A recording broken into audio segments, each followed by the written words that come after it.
मुळशी तालुक्यामधल्या मुंढवा इथं 300 कोटी रुपयांच्या जमिनीचं खरेदी खताची नोंदणी करण्यात आली। जमिनीची बाजारभावानं किंमत होती 1800 कोटी असं विरोधकांनी दावा केला।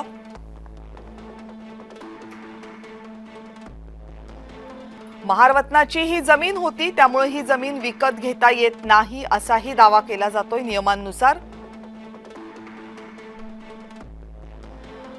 अशी कोणतीही जमीन असेल तर ती सरकारच्या परवानगीशिवाय विकता येत नाही, हस्तांतरित करता येत नाही किंवा गहाणही ठेवता येत नाही।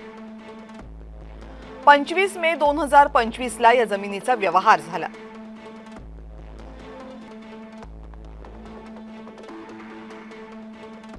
नाममात्र 500 रुपये मुद्रांक शुल्क या जमिनीच्या व्यवहारापोटी भरलं गेलं।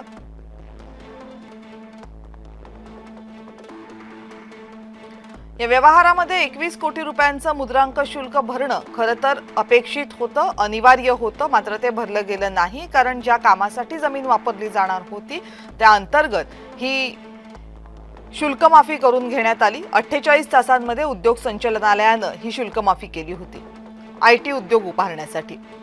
1973 साली ही संबंधित जमीन सरकारनं बोटॅनिकल सर्वे ऑफ इंडिया या केंद्र सरकारच्या संस्थेला 2038 पर्यंत भाडेकरारानं दिली। 2006 साली शीतल तेजवानी यांनी इतर 272 पक्षकारांच्या सोबतीनं या जमिनीसाठी पॉवर ऑफ अटर्नी करून घेतली। शीतल तेजवानी यांनीच अमेडिया कंपनी सोबत खरेदी खताचा हा व्यवहार नोंदवला होता।